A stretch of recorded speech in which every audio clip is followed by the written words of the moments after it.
Go ahead. Okay, Rabotai. This week's going to be Purim, Be'ezat Hashem. So, continue in our Helchot of Purim. Again, we are basing it based off the Tzur Shir in Purim, but obviously we're going to look at the sources and we're going to look at the Yalkut Yosef just to see, to fill in any other details of Helchot that may not have been covered here in the Tzur Rabbanan. Okay. We're starting off in my book, at least it's a volume 1 from Tzur Rabbanan English edition, page 272. We have a din throughout the Torah is that mitzvah shizman grama, a mitzvah that is bound on time. Women are exempt from that mitzvah because women, their time is very used up because they're very busy with the kids and the family and everything like that. So they don't have time that they're able to do mitzvot that are established at a certain time. So we would think maybe Purim, reading the Megillah, you read once in the day, once in the night, once in the day. It's a mitzvah that's dependent on a certain day. Maybe the woman should be patur, she should be exempt from the mitzvah. So it comes in Gemara, Masechah Megillah, Daf Daled. Rabbi Yeshua ben Levi, Yeshua ben Levi says, Nashim hayavot b'mikra Megillah. Women are required in listening to the Megillah, reading the Megillah. Nashim hayavot b'mikra Megillah. Women are required to read the Megillah. She'av pain hayu oto hanes, because they too were also involved in the miracle. Now, how to understand they too were involved in the miracle? So Tosafot brings ideas. One, he says it means that the women were also saved, just like the men were saved, the women were saved. So the men have obligation to hear Megillah because they were obligations to the Megillah, they were saved. And another idea he brings is that no, the whole mitzvah, the whole Purim came about through a woman, came about through Esther. So as such, definitely women have to be definitely part of the reading.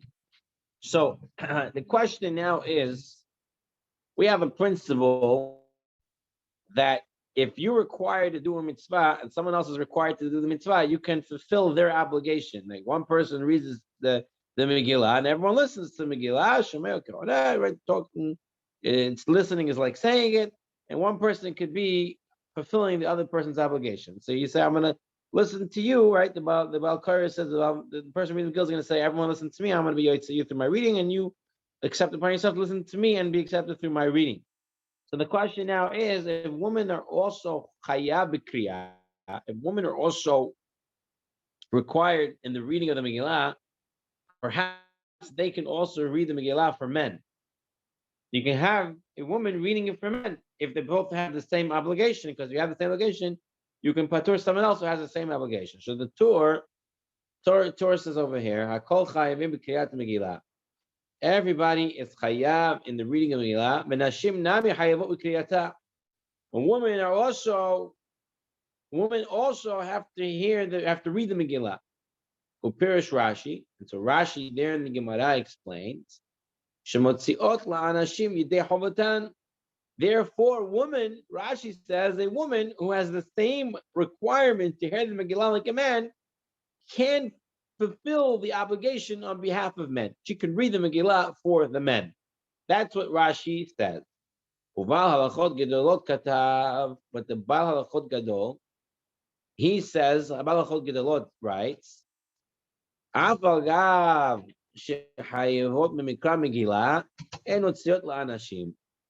the Baal Halachot Gadolot says, even though women are required in the reading of the Megillah and listening to the Megillah, they cannot fulfill the obligation of the men. So we have right now the Torah bringing a machloket between I don't have any copies, between the Rashi and the Baal Halachot Gadolot, whether a woman can fulfill the obligation of a man by reading the Megillah for the men. And it's all based if they have the same obligation. So Shulchan Aruch says as follows. We're looking at Shulchan Aruch. And he says, "Echad hakoreh, echad hashomea min hakoreh, yatsa yedei chavato." Both one who reads and one who hears fulfill their obligation. And as long as he's hearing it from one who is chayav in the reading. So the person has the same chiyuv, it's good.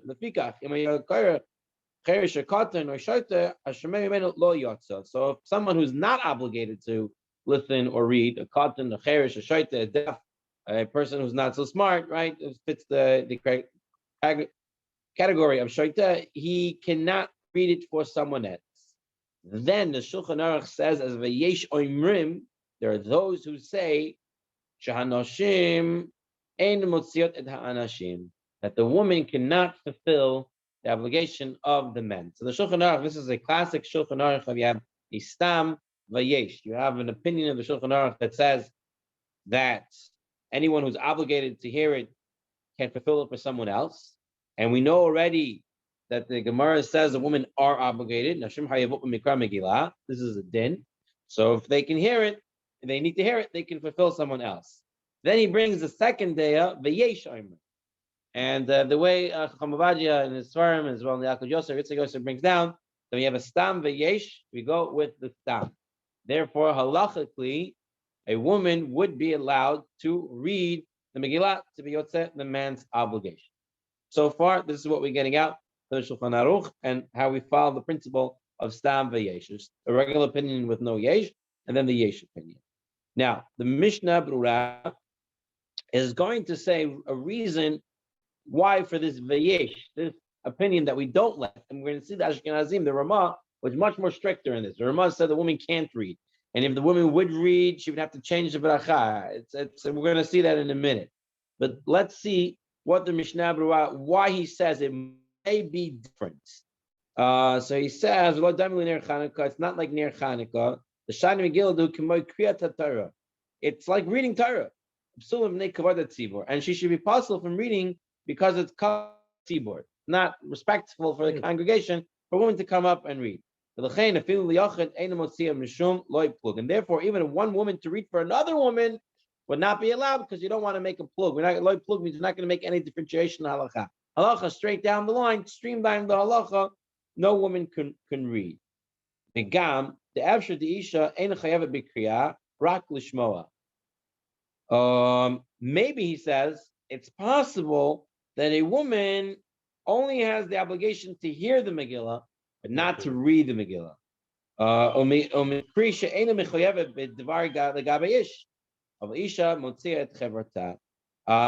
He says, and therefore she doesn't have the same obligation. Doesn't have the same obligation as a man. However, a woman may exempt another woman. That's what he says.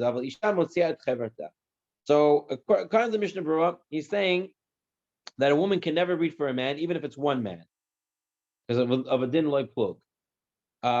It's possible to say that the woman's obligation is at a lesser obligation than a man. She only has an obligation to listen, but she can definitely fulfill the mitzvah for another woman. So one woman can read for another woman. That's what the Mishnah Berurah comes out with. She cannot read it for any man, even one man, even if it's not a covenant tzibur, because of a loy plug. Loy plug is not related to the No, he's saying it's only for the man. For loy plug, because we were saying the whole issue would be because of covenant tzibur. So there's no tzibur, maybe there's no issue of covenant tzibur. No, straight down loy plug, never read for a man. But for a woman, since their obligation would be equal, they both have to just listen to it, so one can read for the other. That's what the Mishnah Berurah wants to come out with. Now, what do the Ramah say? When said stam v'yesh, we said we go with the stam. He brings here from the Ramah, v'yesh oimrim, im ha'isha korah le'atzma, if a woman reads it for herself, or according to Mishnah Berurah, she reads it for another woman, mevarechet l'shmo'a megillah, she'ena hayavet b'kriyah, but she's not hayav in the kriyah. So according to the Ramah, according to the Mishnah Berurah, according to the opinions that hold that the woman does not have the same obligation as the man, if she would be reading the Megillah, she would have to be reading, saying the bracha instead of likrat Megillah, to read the Megillah, lishmoa Megillah. That's the way they want to learn. And the Magen Avraham explains that the Ramah holds that the Rishonim who hold the women only have obligation to listen. He brings here from Rabbi Lezer Melamed in his Pnei Halacha He says as follows: "Bechivan shehadin of mechloikas shekula." It's equal. Bein harishonim. Haro roiv ha'achronim sheisha lo tetzi ish yidei krata megillah. So the Achronim write, since the Rishonim are equal in this, they're arguing on both sides. Say don't let a woman read for the man. Barak b'shat hatchak kasher ein efsheret she'ish yikra la'atzmo or yishma me'ish achar. Can't read it for himself, or he can't hear it from someone else. Tikr lo isha. A woman can read it for him. Kidei sheyasa yidei mitzvah lefi hasvarim sheisha yichla lahotzi ish. According to those opinions, a woman can. So now he's going to bring the Yalkut Yosef, and we're going to look now in the Yalkut Yosef in the English edition afterwards as well. That's what he says over here.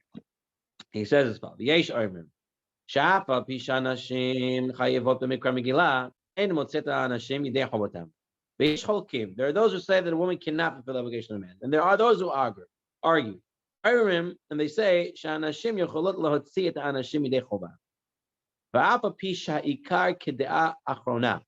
The main law is the second opinion that he brought here, that a woman could be yotze a man. It's important to be concerned about the first svara. Only if it's a pressing circumstance. And this is the big thing he brings over here.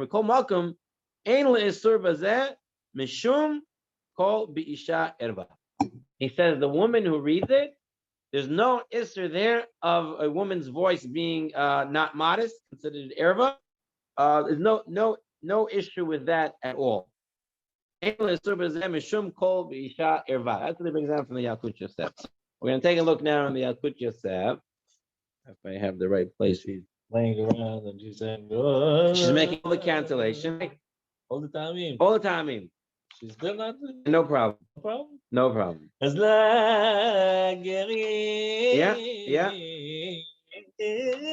Yeah, he says no problem. So where is there? So let's see over here. He says over here, in some Ashkenazi communities, they'll say Lishmo Megillah instead of Amikra Megillah if a woman is reading it. Okay. Women recite Megillah for men. Some poskim rule that all the women are in the midst of reciting the Megillah, they may not recite half men. Others rule women may. And men can fulfill their obligation. Technically, the halacha is like the second opinion that they can. Best to refrain such practice unless the situation leaves no other option. Okay. Now he says further. He says if a woman already listened to the Megillah, she can still read it for a man. You ready to say it, right? Like anything else. Even though he brings from the Rabbeinu Asher, the Rosh, he says that women do not have a responsibility of seeing that others have to do a mitzvah. So we don't agree to that. Women do have an obligation to make sure someone can do the mitzvah. A woman can recite the Megillah on behalf of a man to enable to fulfill the mitzvah. Okay. Someone listened to a woman recite Megillat Esther, he has fulfilled his obligation. No need for him to hear it again. Here he says as follows: Yeshiv Kotan, you have a small community. No man knows how to read the Megillah halachically. Doesn't know how to read it. בוודאי בשעת החג כזו, יכולה האישה לקרוא להם מגילה בטעמיה. She's allowed all the טעמים. זה יוצא מידי חובה. And there's no worry about anything else, וגם אין לחוש משום כל אישה בערווה. There's no issue of כל אישה בערווה here at all, he says. Let me see what I have written out over here.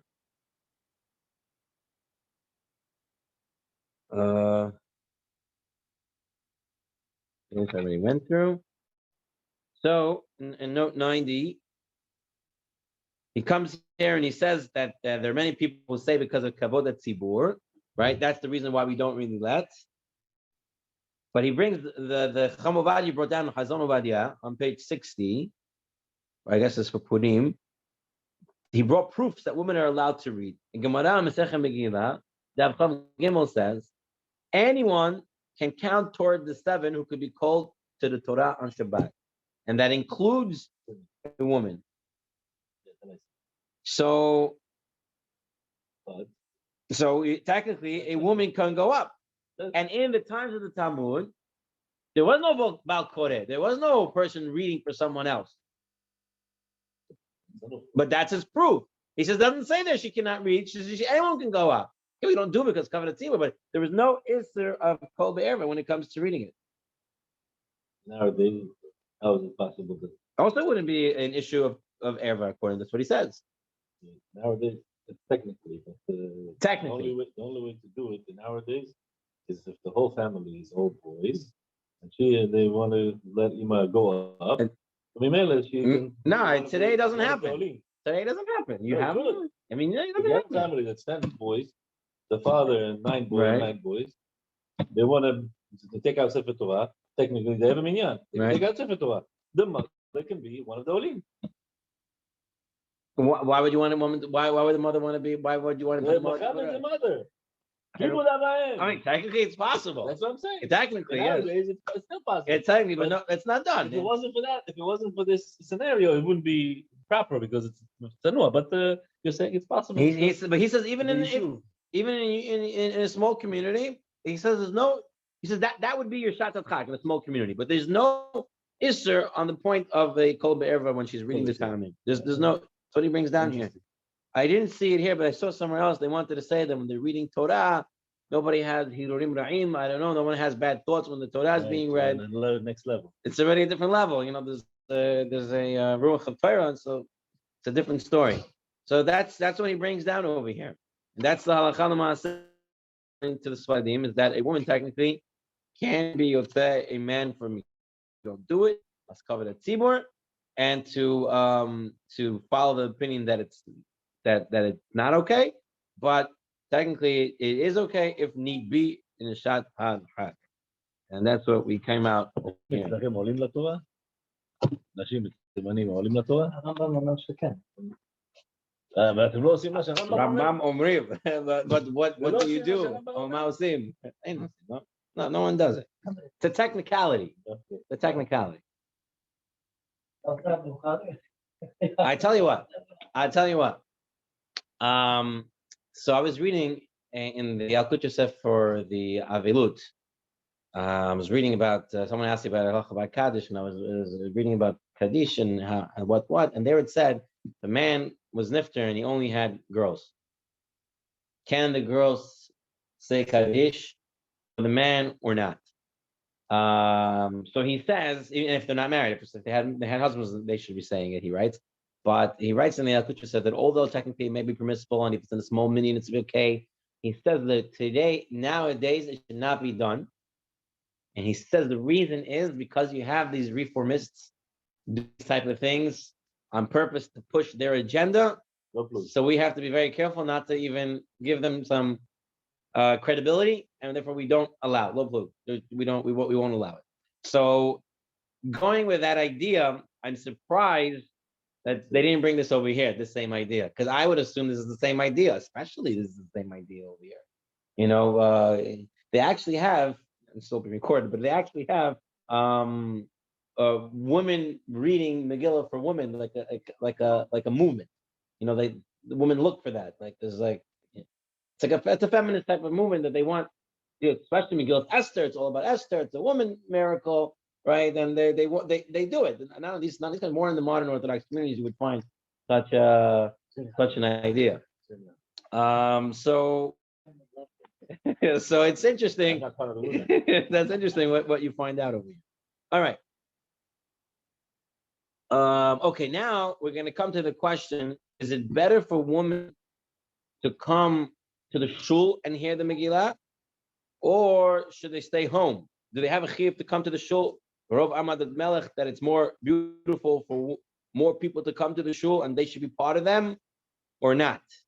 So we start with the Halkat Yaakov, and he writes over here, Skaran de Milta, the Ein Shum Adiftal Nashim, the Lech Lebet Medrash Lishmo Mikra Megillah. He says there's nothing special, no need, there's nothing good about a woman coming to hear the Megillah in the Beit Midrash.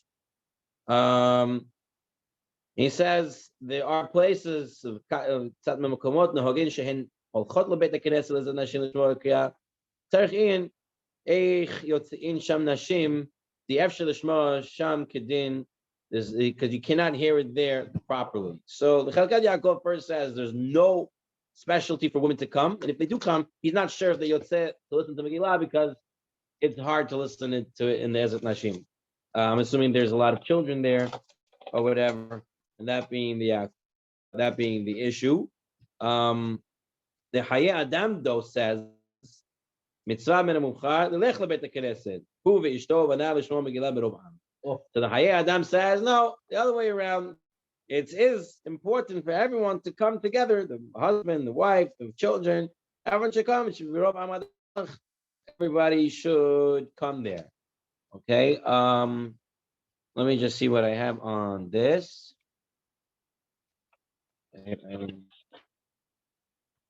Put one here. Just hold on. Yellow.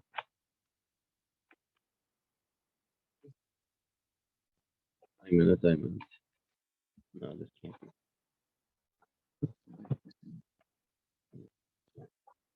Oh, Harry says as follows over here. So Yalkut Yosef, he says the same thing. Ve'ein hanashim tzrichot lavo lebeit hakneset l'shmo berov am. The women do not have an obligation to come here in a big group in the shul. So halakha l'maaseh, women do not need to come to shul to hear it. They need to hear it, but they don't need to hear from Melech. The husband comes home and reads it for them. Right? Second minyan. The woman's minyan. Right, and it makes sense a lot of times. The children go and stuff like that, and they're busy at home, and they leave them home and they let them go, and it's fine. That's not the Hayei Adam. What? It's not the Hayei Adam. Not Hayei Adam. So we don't like the Hayei Adam. The Yaakov Yosef says that he brings down the Chalkat Yaakov.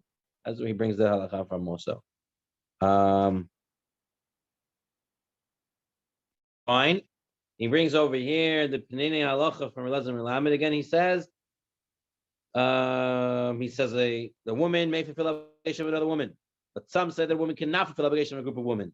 Because halacha of reading the Megillah for a group of women is equivalent to reading the Torah, just as a woman may not read from the Torah, she did not read from the Megillah from many women. So this is again going back with the Ramah and going back to the Baal Halchot Gedolot. He brings down from the Ben Ish Chai and the Kaf HaChaim that if a woman would be reading it, the woman is not to say any beracha. Now, we don't hold like this either. If we say women read it, everything is the same as the man. However, the primary opinion is in accordance with the vast majority of poskim that she does fulfill the obligation of reading the Megillah for other women, and she should recite the bracha in the same manner as for the man. But l'chitchila, it's a for a woman to hear the reading of the Megillah from a man and to comply with all opinions. And then he brings, it's going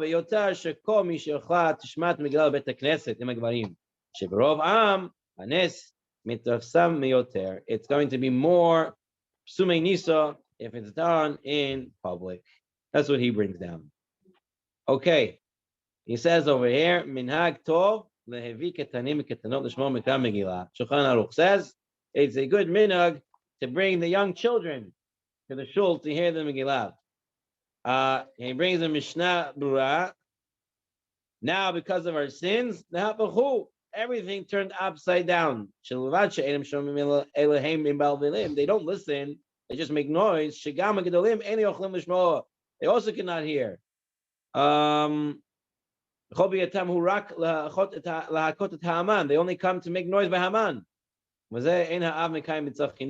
he's not teaching his children anything like this. So if you're just bringing a child to bang at Haman, you're not doing chinuch. What's the chinuch part? Listening. ובאמס, מצד מצוות חינוך, צריך כל אב להחזיק בניו הקטנים אצלו, ולהשגיח עליהם, שישמעו הקריאה, וכשהגיע הקור לזכור שם המן הגגי, רשאי הקטן להכותו כמנהגו, אבל לא שיהיה זה עיקר הבת הקטן לבית המדרש. It shouldn't be the reason why you're coming is to bang Haman, but rather to he should sit next to you and he should listen. And you'll see, there are some fathers, they come and they try to keep the children sitting next to them, and some fathers that come and they think the shul is a jungle gym for them, right? It's a babysitting service, a jungle gym and stuff like that. And it's problematic because you want to bring them to learn. If you're bringing them to the shul as youngsters and they think it's a jungle gym and a place to get candies, then when they grow up, that's what they're going to think the place is. It's the same thing. It's scary because that's the way they're growing up. They came to shul to play, and they're going to grow up and they think they're still coming to shul to play. They don't change. Not always. You'll see some people still come to shul to play. You don't see it? Man. Only one guy. Only one guy. Okay, so that's the guy who came as a cousin to play. In the previous generation, more parents are more strict. Now generation, it's not like that. A lot more parents let their kids do whatever they want. So in the next generation, half the shul is going to come to play. Listen, I tell you what I see as well. I tell you, my father was no monkey business. He didn't take us to shul. He took us a few times. My mother said, take him. And then he would come back and say they weren't behaving, so they're not coming back to shul. I don't think we started going with him seriously to shul until we were maybe 9, 10, where we actually were able to sit for a few hours. Other than that, it was like, we wouldn't take. He's like, they're not going to sit. They're going to make balagan. They're going to fight there, do this, do that. And he was right. What else we're going to do? You have to be very careful over here. So he says over here in the Yalkut Yosef, children who are younger than the age of chinuch should not be brought to the shul for the game. There's no mitzvah to train them. There's no mitzvah of chinuch for them. And all he's doing is creating a disturbance for other people. And he says those who bring it, he uses pretty harsh words over here. They're carrying the sin of the people. The whole congregation is going to be on their heads. No one heard it. They said they should be careful with the disturbance of groggers, cap guns, other explosives. Be careful with them. There should be some decorum. Some schools they have. Like I tell you, by my father, I saw for many years, he would the first couple of Hamans and the last couple of Hamans were the ones that everyone was banging away, and in the middle, most Hamans were not to be banged. So you really just follow the Baal Koreh. And the Baal Koreh would, after saying Haman, would give a few seconds. You knew you can. If he didn't give any time, you just continue to go. There'd be some sort of decorum there. People would know what to do. You have to tell them in advance. Yeah, I don't know. You have to go. Every shul has their own minhag of how they do what. You know what you need to have like somebody who's holding the trumpet or whatever it is to be the right. If he's doing it, you do it. If he's not doing it, then you don't do it either. Yeah, you have to be careful. You have to hear the Megillah. So that's on the dinim of a woman reading the Megillah. Actually, brought a few of them. If you want to take one, be in charge. Be in charge, yeah. Not too sure about that. Okay, now we're going to see what we're going to do if a person missed a few words of the Megillah reading. Okay, Shulchan Aruch says. Okay, so this is all based. Okay, so this is based on the Gemara. He doesn't bring in the super where the Gemara is, so I went ahead and I found it for us. It's on Daf Yud Ches Amud Bet. It says over here. There's a question. Mitzvah. They had a question. So Tanu Rabbanan, if the scribe missed some letters or psukim from the Megillah, and they read from the Megillah, the first Braita says he's fulfilled his obligation. Okay, so missing letters, missing words, missing sentences. First Braita says you're Yatzah if you read from such a Megillah, as long as you read it by heart. Right? So you're missing a couple of words, and you know it by heart, and you filled it in by heart, you're Yatzah. Then there's another Braita that says if there were letters in the Megillah that were partially erased or torn, if you cannot recognize them, say there's an impression that you can't recognize, it's not there, then it's pasul. Then your reading is no good. So Gemara says, in one place you told me it's good. If it's missing, it's good. In one place you tell me it's missing, it's no good. The Gemara said, "Lo ikash," not a question. Ha bekula, ha b'miktzata. It depends how much. If all of it's gone or part of it's gone. 49 or 51. Right. So 49 and 50. So if it's 49% gone, missing, so you're fine. You can still use that Megillah, and you just fill in the parts by heart or read it from a chumash. That's fine. And if it's missing 50%, so now you're ready. Kula, it's already past mixas. It's not anymore a smaller amount. So now you cannot use that Megillah. That's a pasul Megillah, and you didn't hear 50%. You weren't yatzah. Now the question though is the issue here is the Ran brings down an opinion that if it was missing at the beginning or the end of the Megillah, or a whole passage was missing, like a really whole part, whole parak or something, then the Megillah is pasul. The Ran's idea, the way the Ramah explains it, is that it's going to be very recognizable. When we're saying some sukkim are missing, some words are missing, it's not there, you missed a few words here, you missed a few words there, we're saying that it's not recognizable from the Megillah because the Megillah is like a big letter. So you're not going to realize there's a couple of words, couple sukkim missing. But when you're having a huge part or the beginning or the end missing, this is a huge problem. So based on this Gemara of when the Megillah is still kosher or not, this is the same din for listening to the Megillah. So if you don't go with the Ran, you don't worry about the beginning or the end. So even if you miss the beginning or the end, but as long as you heard most of it and you filled in the part, and you have to fill it in time, you can't fill it in afterwards, right? So then you would still be okay, as long as it was less than 50% that you missed, less than 49%. Okay, so based on this, let's see what the Shulchan Aruch says. He says as follows. You have to read all of it from the scroll. If you read by heart, you didn't read. You should have all of the writing in front of you. If he's missing something in the middle, even half of it, 49%.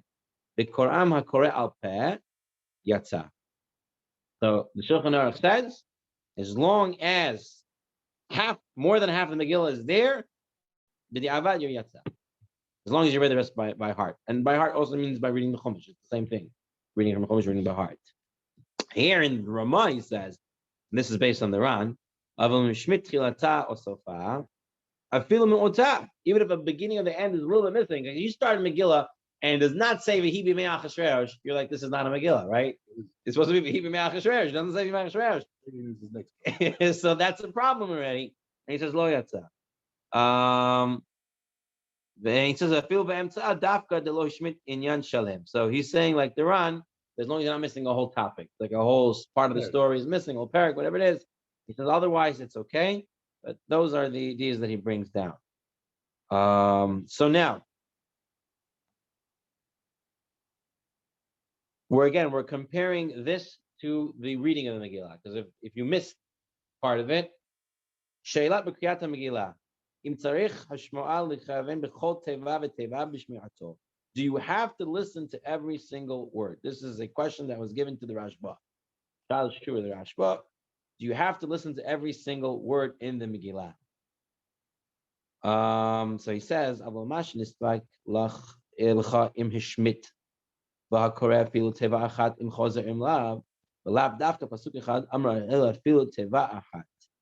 he says, regarding your doubt if the reader missed even one word, whether he must repeat it or not, it's not just a complete verse they spoke about, but even one word. So the Rashba says, if you missed one word of the Megillah, you have to read the whole thing over. Okay? You can't complete it. So what he's saying is if you missed it. Completely. You missed it. You didn't fill it in. So if you read through the whole Megillah, and then the Balkari says, I missed the pasuk, let's say, no one was the outside of the Megillah. What if he reads it, right? So this is the part that comes in.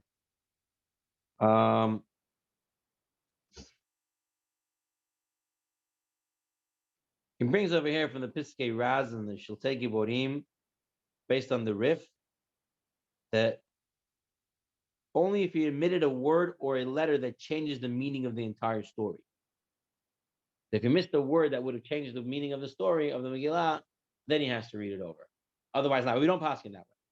We don't pass it like that. The Mishnah Berurah says, we pass it like the Rashba, that you have to hear everything. If he missed one word, he hasn't fulfilled his obligation.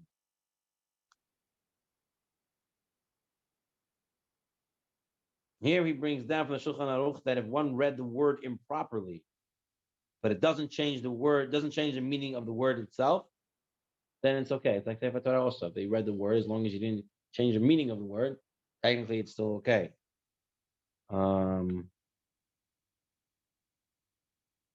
Okay. He brings down for the Mishnah Bula.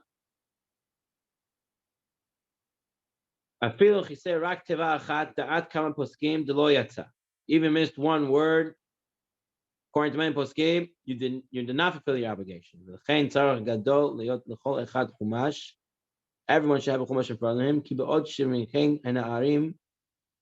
Haman, when they're banging Haman, it's banging Haman, and the Sheikh Tzibur is reading. You missed it. You definitely missed it. So this way he could be yotzed b'diavad by reading from the filling Chumash. is the avad. Right. So you have to fill it in time. According to the Rashba, was it? This would be even according to the Rashi. The Rashi just said that if you missed a word, he didn't talk about filling in. You missed a word. No, I'm saying the avad. The avad is that across the board? That if you miss and you're filling in, it's the avad? It seems to be, yeah, because you're supposed to hear everything from the Megillah. The whole idea of missing words is all the avad.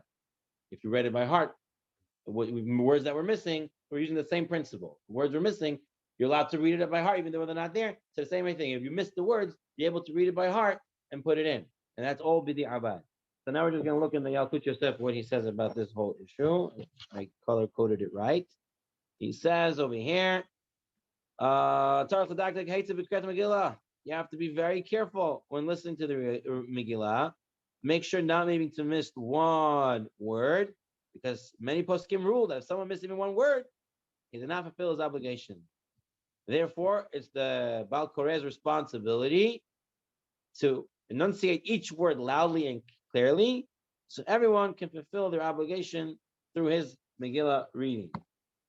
The ideal method of fulfilling the mitzvah of Megillah is that every person of the shul should bring a kosher Megillah. Bring an actual Megillah. Ideal. In case anyone misses a word, by listening, he can read the word to himself from his own scroll, and he continues until he catches up with the Hazan, and then continues listening. If someone does not have a kosher Megillah, he should at least follow with the Humash. If he misses a word, he should read that word from his printed book and then continue to listen. So this is basically what we said. And this is all based on this idea that you can read from a Megillah that's missing words.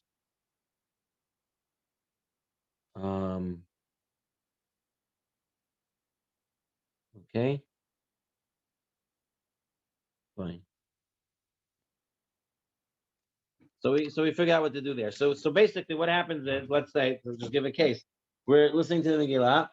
They said Haman, he started reading more and the kids were banging. So quickly you take out your Chumash or Megillah that you have, and you quickly read those words until it starts to quiet down.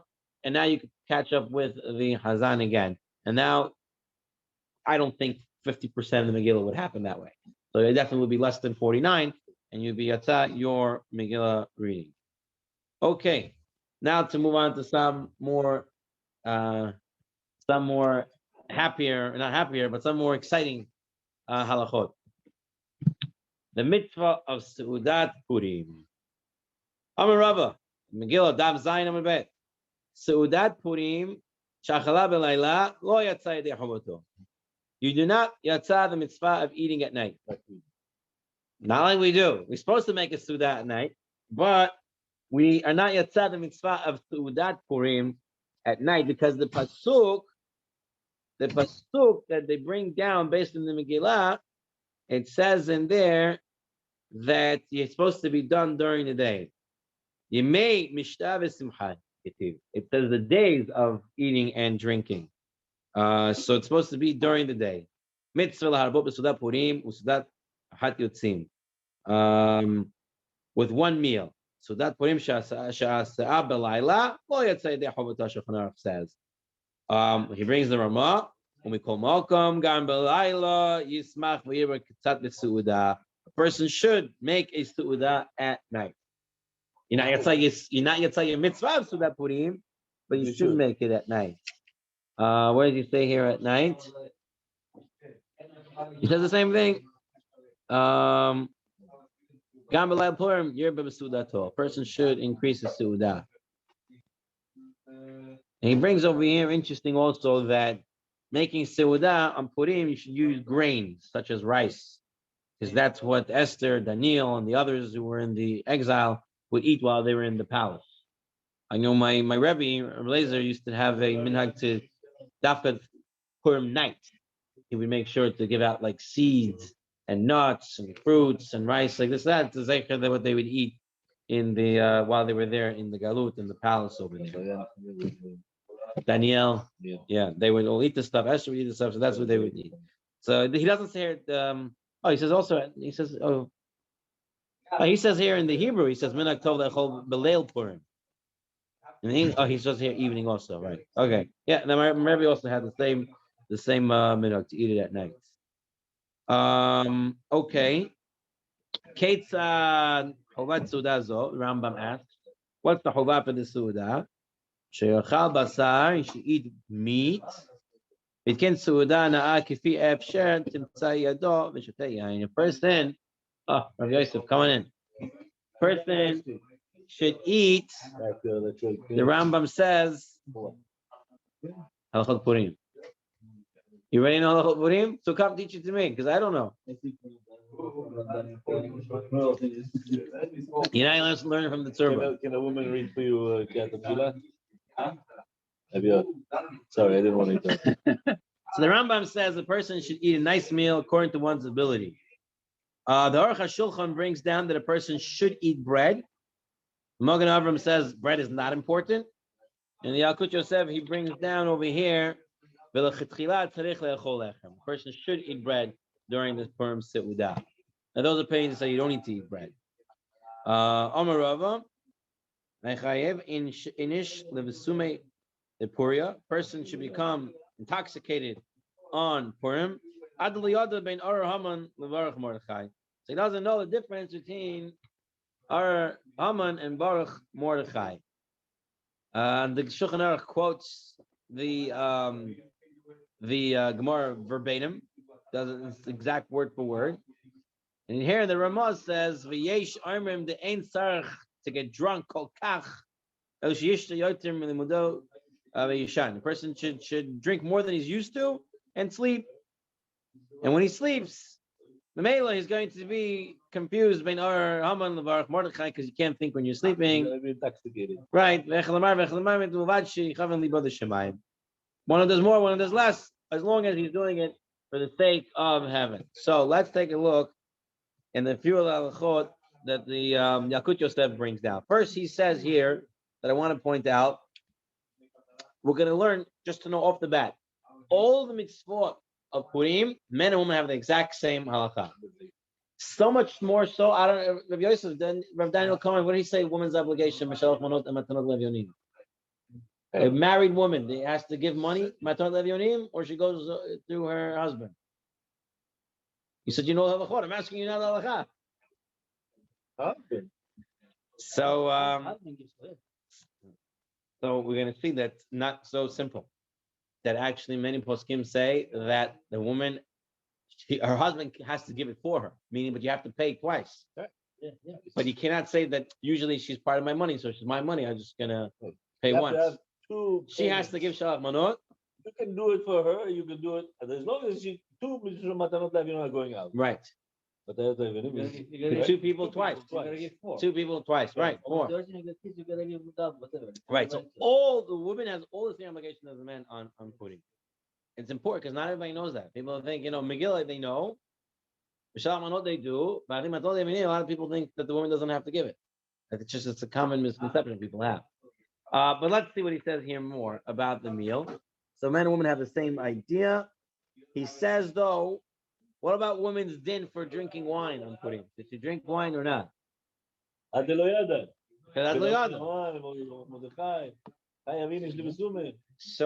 the Yalkut Yosef, he says that the woman should drink some wine, but they shouldn't drink a lot.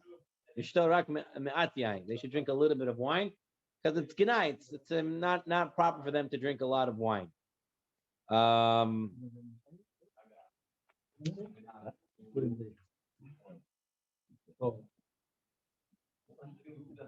Okay, so he says women should drink a little bit of wine on Purim.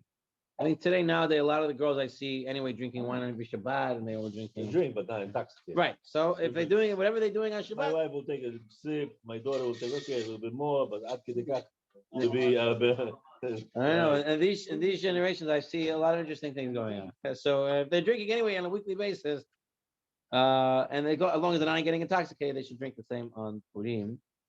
We mentioned that. Okay. Oh, so what about when to do the seudah? When do you do this? After mincha? Okay. Well, this is what he says in the Yalkut Yosef. When he brings it down here, 1 second. The proper time. First, we read from the Tzurba. He brings down from the Ramah. The Ramah says, "V'nehagim la'asot seudah Purim la'achar mincha." Ba'aravit v'alu b'layla, and read out of it at night. And with palim mincha tchila be'od yom hagadol, person should read mincha gedola, right? A half hour after chatzot. Mincha gedola. For a half hour after chatzot. Marov ha'seudah tzricha liot bayom. V'lo kemo shenahagin lehetchil samoch le'erev v'ikar ha'seudah hu leil tet vav. He says, Ramah says, don't do like some of the Hasidim do. Well, there's no Hasidim at his time, but don't do like a lot of the Hasidim do today. Is that they start the Seudah very late, right before Shkia. They start it and they go, and they go, and they go, and they go. He says it's not the right way to do this. He brings here, Mishnah Berurah brings down from the Eliyah Rabbah and the Shlah that says the actual preferred time to do the Seudah is to do it in the morning. That's what the Yalkut Yosef also says. Tov la'asot seudat hapurim yachad im cheverav u'bnei beto b'shaharit, in the morning. So what I do personally, I don't know anyone else who does this, but I think I heard it from my Rebbe once. I think Horizon once said it. That when you make breakfast, make a nice breakfast, eat well, and have kavanah that this should be your Seudat Purim. And one of the Seudat Purim. And then if later on you get to a Seudat, so that'll be another Seudat Purim. And if you get to it too late, so you already had your Seudat Purim. So you're not gonna be rushing last minute to try to get this Seudat. He doesn't bring water. He doesn't bring here. He says based on Kabbalistic sources. He says. Yeah. He says, but though many people don't do this because they're so busy with Mishalat Manot in the morning. Right. So I tell you what I do is I make a nice sandwich. Tuna fish sandwich, whatever type of sandwich, you put some, panini, whatever it is, make something nice. And then what's it called? You go the day and you're fine. Okay. That's another thought of the Seudah that he brings down over here. I don't think there's anyone else. Oh, what happens if a person did start late? A person did start late, right? So, and he finishes after Purim is over. What did he do with the Birkat HaMazon? Would he still say Al Nisim or not? Yeah, he would stay Al Nisim. Because again, his meal during the day, he continues. During the bracha of Me'en Shalosh, for Mizonot, Al Eitz, Al Gefen, there is no mention of Purim. We don't make a mention of Purim in there. They only make a mention of Purim in the Al Hanisim. Okay, fine. Let's move on to the L'chot of Mishaloch Manot. Okay, it says here as follows. Tanei Rav Yosef, Masechet Megillah, u'mishloch manot, ish l're'eu, shtei manot, le'ish echad. 2 types of foods to one person. Hayav l'shloch l'chavero, shtei matanot, asar, או של מיני אוכלים, שנאמר משלוח מנות איש לרעהו, שתי מנות לאיש אחד. וכל המרבה לשלוח לרעהם, משובח. Anyone who adds on and gives to more people, he is praiseworthy. That's the lashon of the Shulchan Aruch. Anyone who gives more, that is praiseworthy. What does he say over here from the Mishnah Berurah? Below bigadim, b'sharei devarim, but not clothed and other types of things. They do not work. He says that drinks are okay. In my Yosef, I'm giving somebody smoked cigarettes, a package, 2 packets of cigarettes. It's not food. Not food. On Yom Tov, you tell me it's food, and then you tell me it's not food. Which one is it? It's food or it's not food? On Yom Tov, we don't say that it's food. We don't say that it's food. You would appreciate it if somebody would give you a cigarette. If I would. On Purim, but it's not. But the din on Yom Tov, to smoke, the reason it's not because it's food. tzarich nefesh. It's Ochel nefesh. oichel, but not that it's oichel. God forbid. It's tzarich nefesh. So question is Hana. it's hana. Hana It's, d'shavi l'chol nefesh. it's not manot. It's not manot. It's not considered a portion of food. Oh yeah, it's not portion. It's gotta satiate you. It's gotta fill you up. But if God forbid, if some friends or whatever, they're in a jail, they would love to have the cigarettes. It's You know what I it's mean? currency. It's a currency for them. Yeah. Okay. He says over here.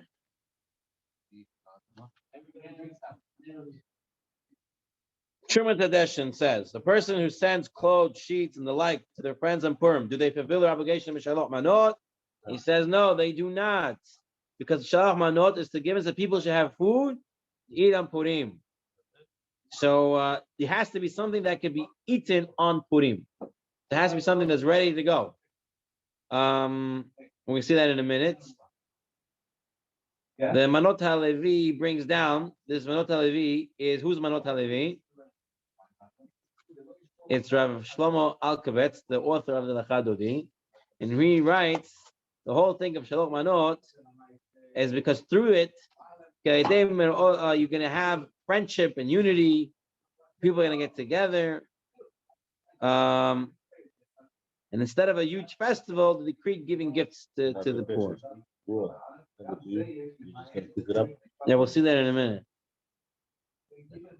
I'm doing it, huh? You can't even That's the question. send money. You cannot send money to someone and say, "Go buy yourself Mishalach Manot." To be Yatzav Mishalach Manot, you can't give somebody money. It has to actually be food. So let's see how prepared it has to be, or can you give something else? Let's see over here. But if kids or somebody coming in, they ask me for tzedakah. That's different. It's not Mishlach. Okay. So there's- First of all, the mitzvah Shalach Manot has to be done during the day. He said over here, some poskim rule that one must give portions of food that are cooked and ready to eat. But other poskim say you can give raw meat as long as you can cook it up. However, I highlighted it because it's very funny. He wrote over here. One cannot fulfill the mitzvah by sending a live chicken. Okay, you cannot send it and say go shech the chicken now. That you can't do. It says no, you can't do it because it's a job. You're giving him a word. Yeah, What if it's taref? It's not even there. It's nothing there. Yeah, that's right. Okay. Oh, very good. Cigarettes. He brings it down here. La halacha. The pack of cigarettes or a packet of sniffing tobacco does not count as a portion toward the mitzvah Mishalach Manot. Sorry. Even if the person receiving it is a habitual user of this substance. Okay, even giving svarim to somebody is not considered Shalach Manot. But you're not giving as for him to be healthy, giving him to a way. Beverages are considered a food, and therefore you can give Wine. wine. You can give stuff like that, 100%. Even if you give 2 drinks, also very good. That's fine. You have to give 2 different types of food. So I don't know. My wife was telling me that people they try to give 2 different berachot, 2 different type of blessings. I don't see it. I didn't see it here. I was trying to look for it. 2 different brachot, 2 different things. But why can I get 2 things? Two things. I give the guy pistachios and cashews, 2 different types of nuts. No, they're both I ate. Why not? Different items. But You you're can give us polo also. You're saying 2 different That's things. one item, but it's really 2. Yeah, he brings that. One can give 2 cuts of meat, even if they're parts of the same animal, since they have different flavors and textures. And you're saying it has to be 2 different foods, nothing to do with the Has to berachot. be one But as follows. blessing. It can be the same blessing. It doesn't have to be 2 different blessings, as long as it's 2 separate foods. That's why they give wine, they give zon. So yeah, it's easier that way. Yes, So I would be- Okay, you get 2 berachot, but you don't need to. 2 main things. Right, you don't. You don't need to. Some say you don't even need 2 technically. You have to have 2, not necessarily separated. In other words, Oh if you have yeah, a bottle of wine, and that is 2 VVO, so Mimele, it's considered to be 2 portions. right. 1. Here, 2 portions in 2 containers. Some poskim rule that 2 portions must be given in separate containers. In practice, however, the halacha does not demand this. Even if both portions are given 1 utensil, the person who gave them has to fulfill his mitzvah. So if you give a person 2 portions in 1 container, so he said, so now will be ready outside your mitzvah. Same idea. Right. Exactly. What's a portion? I don't know. How do you figure out what a portion is? It's proper that the portions given himself might not be large enough to be considered proper portions for a meal. Again, he doesn't give a definition. Just to be a proper portion. You know, I guess you have to look at the person and how he eats and what you consider a portion, right? Go with what the restaurants give. When you order a restaurant, you order. So you go to Lafa Bar and Grill, right? And you order a mixed grill plate, right? What do they give you? That's considered a portion. You have to have at least one loleh, some shashlik, some chicken shashlik. So that's what it is. So they fulfill it, not because there's a different. Yeah, I'm saying there has to be something like that. Okay, fine. Women should give to women, men should give to men. Right? And both the husband and wife have a chiyuv to give shalom. Women should give to women, men should give to men. If a man gives it to the woman, it's not the end of the world. The woman gives it to the man, it's not the end of the world. But it's better that each one gives it to the right person. Obviously, if you come to give it, say the woman came to give it and the woman's not home, so you leave it and you say it's for the woman. Whatever. You don't have to say, oh, I can't give it to you. Boys over the age of 13 and girls over the age of 12 are also mechuyav and shalach manot. Yeah, train and they're even though they depend financially on their parents, they should still make sure to give too. And it's proper to train young children. For us, it's really easy when we give so many people, so you just keep giving it. No, they want to give to specific Friends, teachers. I guess I was never like that. So fine. It's not you, it's your parents. Parents have to. Oh, so yeah. Which way do you like to give to your friend? Okay. Yeah. Okay, let's move on. So that's some dinim on Mashalach Manot. Let's go on to Matanot Levyonim. How Matanot Levyonim, Shtei Matanot L'Shnei Bnei Adam. That's what the Gemara says. 2 gifts to 2 people. Matanot Levyonim. The Ritva says, what's the minimum amount you have to give for Matanot Levyonim, to give the poor person a gift? So he says, the Shava Pruta. No, okay, fine. That's what the Ritva says. Can be fulfilled even with a penny. This lowest We currency. give we give a penny. He says you can give it with a penny. Yeah, but you're gonna The Shari Tshuva, This is Ein Ra. the Shari Tshuva says, The the Shari Tshuva says, no, it has to be, you have to be able to purchase 3 eggs volumes of food. What are you talking about now? I know, not Ein Ra. Ein Ra. It's a bad eye.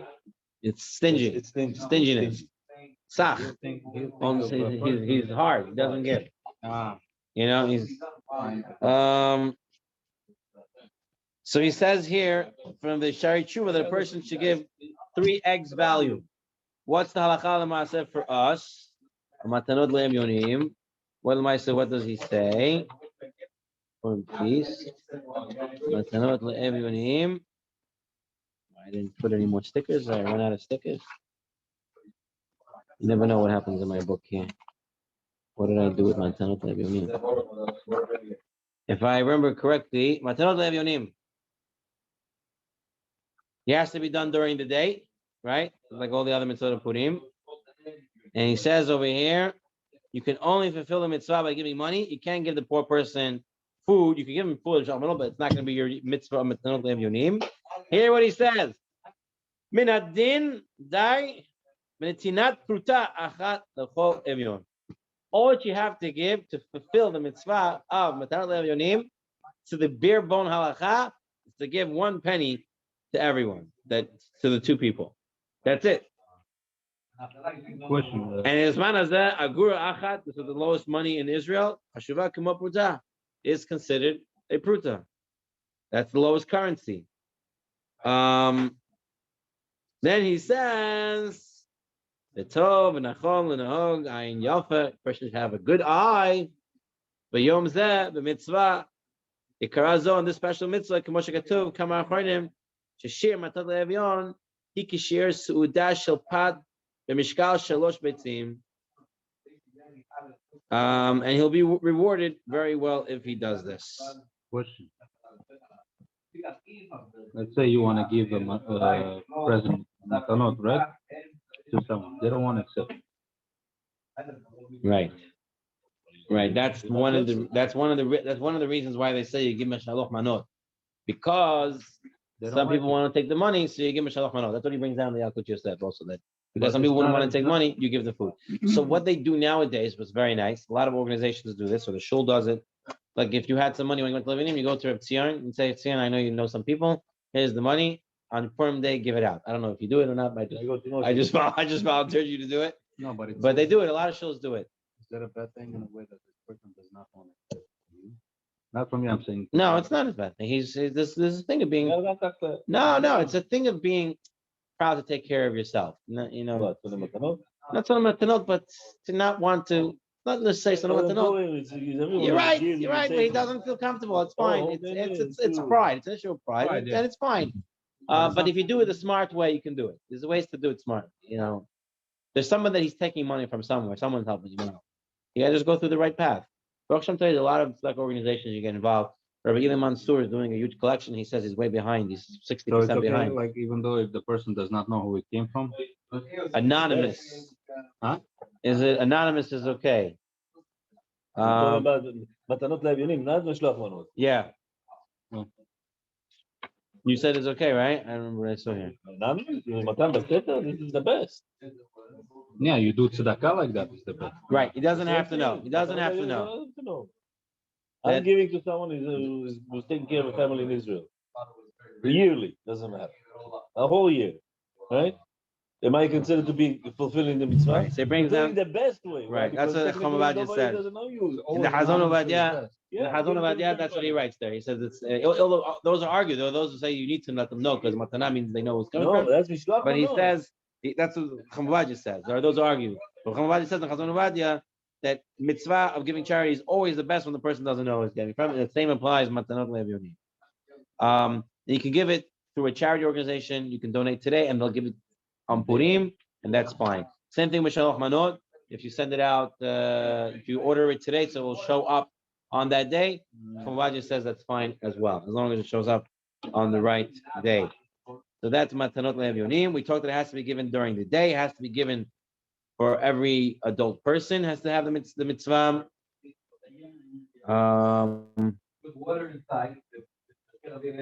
Okay. After you drink. The Aruch HaShulchan is the only one who argues that you have to send it out that day. You cannot send it out earlier. All the poskim all pretty much say, like the Yad Aharon. What is it? Matanot le'avyonim? Both Mashach Manot and Matanot Le'avyonim. Mishloach manot I can understand. Matanot le'avyonim I don't understand. So Not unless you're giving food. Right. So because the food, when you're making it the day of, it's not the same if you make it below, 3 days in advance, or make it the day of and serve it and right away shit. It's not the same taste. But if you he says the same thing. He said Mishloach Manot is more understandable than Matanot Le'avyonim. But the Aruch HaShulchan says both need to be done on that day. But everyone else, the Yad Aharon and the Yalkut Yosef says the same thing, that as long as it comes that day, then you're yatzah your mitzvah. I think originally Matanot Le'avyonim used to be also for the ani to fill himself with food as well. But we came out with that we technically get a give. What he does with the money, it's his thing. Right, he can do what he wants to. Right, but originally was the intent. The intent and the enjoying of the money should be for the food of the Purim itself. So technically, it would make sense what you just said, according to the Aruch HaShulchan, that it should be the day of, because if you're cooking it this day of, right, Mishloach Manot, also you're cooking Matanot Le'avyonim, because technically you want to give him food, not money. Money is just because it's easier to make it easier for us, if it's long distance or whatever it is. Right. So is there a must to give money? No, matanot. Matanot Le'avyonim. It's one of the mitzvot of Purim. You have to give it. You have to give it. And you have to give it for yourself, and you have to give it for your wife. You have to give to two aniyim, two poor people. For you and two poor people for your wife. You give to the same people. It's just she gives and he gives. And she doesn't have to technically give. You can give for her. So what I would plan to do, if some shows do a collection. I don't know if you're doing a collection here for Matanot Le'avyonim. And then they give it out on the Purim day. You could. So if we do that, you can just donate it here. If not, you have all these. But anyway, you go to give the matzita shekel. That's separate. That's a whole different mitzvah. We take all your money and put it. It's all different mitzvah. So yeah, Mahazit shekel is going to be on Purim, Erev Purim, right? Around Mincha time, after Mincha time, before Mincha time, around Mincha time. We're going to do Mahazit shekel. Then we have Purim night, the Megillah. In the morning, we read the Megillah again. Mishalach Manot, Matanot Le'Evyonim, and Sudat Purim. That's all the mitzvot for the day. Well, why did you ask if you got to give money? What was your suggestion? No, you guys saying that if somebody might be coming in and if the community gives money on the side to give out to the poor people, that if you know, that's what you were talking about. Right. So if you Besides, so I said that is the Masita shekel could be including in that, or it has to be separate. Like it's a separate. It's a separate. Machatzit shekel is machatzit shekel. Machatzit shekel is usually used. The money that comes from Zeichel of Machatzit shekel is usually used for yeshiva, kollel people, yeshiva guys, or other things. It doesn't have to be necessary for. Yeah, it can be used for different things. That. All right. He ends off from the Darchei Moshe that he says women are obligated to send Mashalach Manot and Matanot Le'Evyonim, just as she's obligated to hear Megillah. So the woman and men on Purim, according to Sfaradim, equal throughout. The hearing, the listening, the reading it, and all the brachot, everything is the same. So quick, I'm sorry. Yeah. Out of the subject, what would be the exact or maybe the whole of the Masita shekel? So Mahatzit shekel, we spoke about this last week.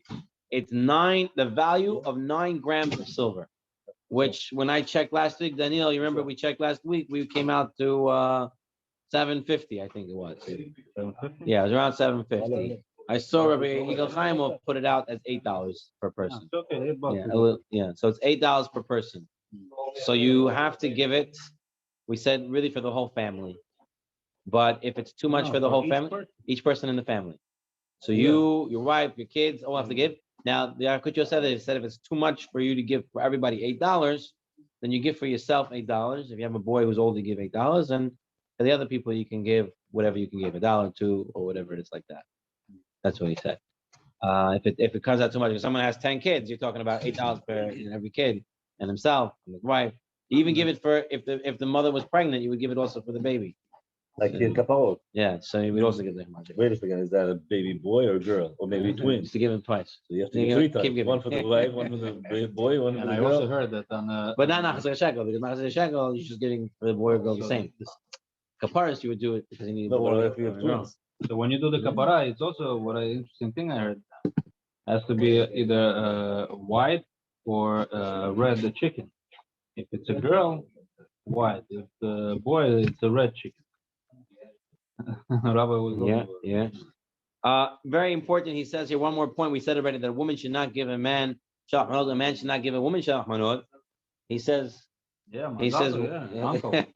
Shkoyach, yeah. My brother had Yosef had a baby boy on Sunday. The brit B'ezras Hashem would probably be Sunday if everything is good. B'ezras Hashem. I don't know where. Yeah, and Sunday, Baruch Hashem. You want to buy it for me? I think more You taking it in there? If I'm already offered him 5,000, he turned them down. It's too cheap. Try 100. in the Syrian community, I heard, while the guy is walking towards somebody gives 70, 60, they're telling him in the ear. When it comes to the Matanot Le'Evyonim, we don't make an issue about a man giving to a woman, a woman giving to a man. When it comes to tzedakah. Okay, we went through the halachot of Purim, pretty much covered a lot of the halachot. B'ezras Hashem, we should all be zachet to a real Purim Sameach. So another thing, I have a small quick question about reading Megillat Esther. Sure. Do I need to understand what you're saying, or it's just listening?